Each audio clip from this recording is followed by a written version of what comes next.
Iya.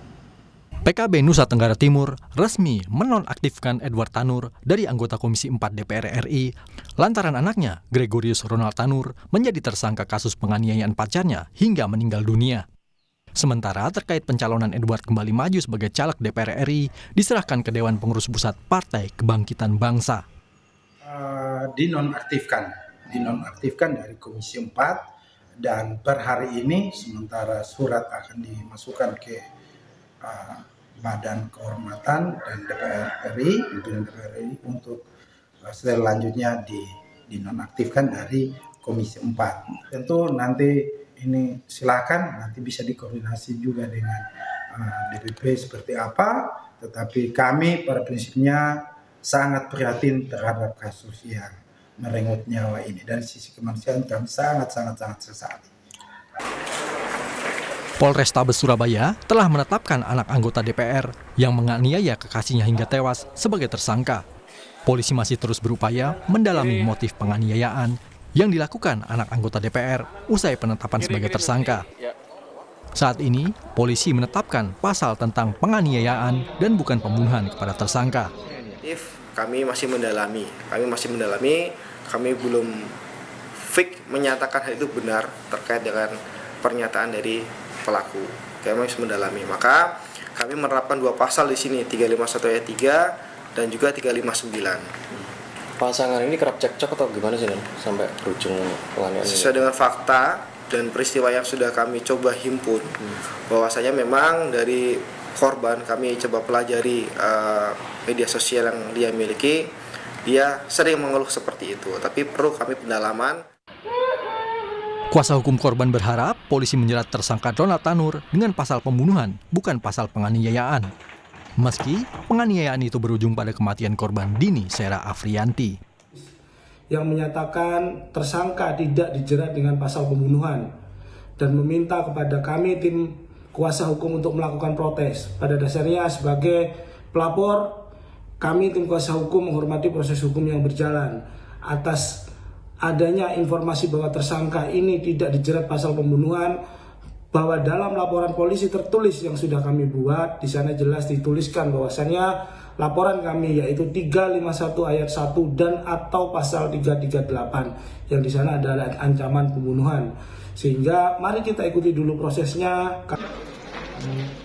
Sebelumnya, kuasa hukum melaporkan kasus ini dengan pasal penganiayaan dan ancaman pembunuhan.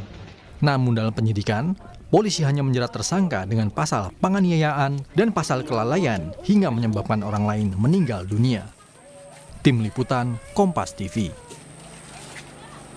Untuk mengetahui perkembangan kasus penganiayaan anak DPR ini, kita terhubung dengan jurnalis Kompas TV, Via Irmar di Surabaya, Jawa Timur.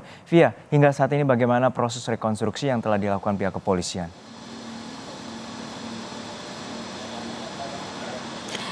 Baik, selamat siang Juno dan juga saudara. Tadi sekitar pukul 11 kurang 15 menit waktu Indonesia Barat, kami melihat iring-iringan mobil tim penyidik Satreskrim Polrestabes Surabaya yang baru saja tiba di salah satu mal di kawasan Surabaya Barat, di mana iring-iringan mobil tersebut langsung menuju ke lantai basement yang kalau diketahui bahwa lantai basement tersebut merupakan tempat parkir mobil sekaligus juga menjadi salah satu tempat kejadian perkara dari kasus penganiayaan yang menjerat tersangka RT.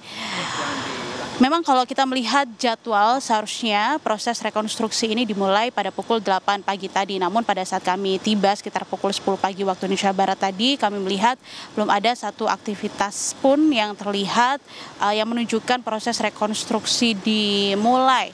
Hanya beberapa rekan-rekan media yang sudah menunggu sejak pagi tadi, kemudian juga ada garis polisi yang sudah terpasang di lantai basement yang merupakan salah satu TKP dari kasus penganiayaan. Kemudian kami juga tadi sempat melihat juga di tempat hiburan yang berada di lantai 3 mall, tadi juga belum ada aktivitas satupun yang dilakukan, termasuk salah satunya adalah proses rekonstruksi, namun hanya ada garis polisi di salah satu ruang karaoke yang ada di dalam tempat hiburan tersebut. Kalau kita ketahui Juno dan juga saudara bahwa peristiwa penganiayaan ini terjadi pada tanggal 4 Oktober 2023 yang lalu, di mana dari kasus penganiayaan ini mengakibatkan korban yang berinisial D ini meninggal dunia. Dan beberapa waktu yang lalu juga Polrestabes Surabaya sudah menyatakan bahwa tersangka berinisial RT ini menjadi tersangka dari kasus penganiayaan ini. Juno.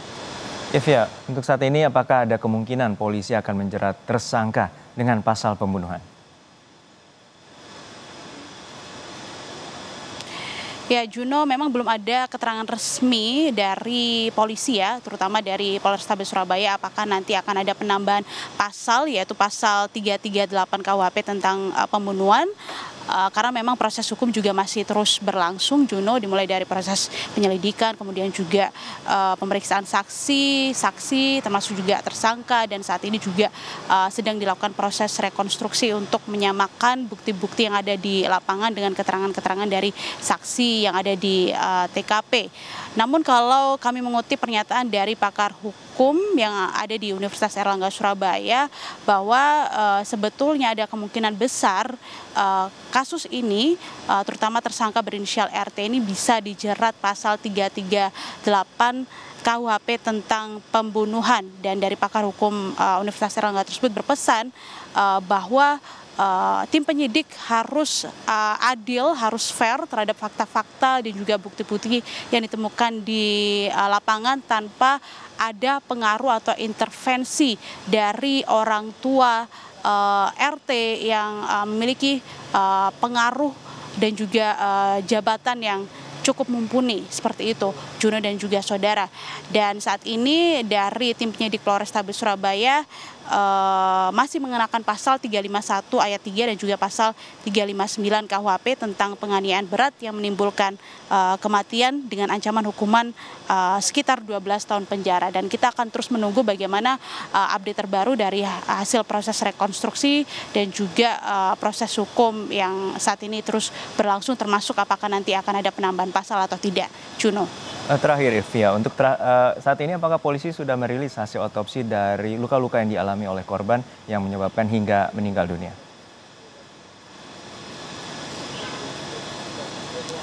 Ya, hingga saat ini kami masih belum mendapatkan informasi terkait hasil otopsi yang sudah dilakukan oleh polisi, dan kami nanti akan terus mengupdate informasi terbaru terkait hasil otopsi dan juga hasil rekonstruksi yang juga dilakukan pada hari ini, Juno.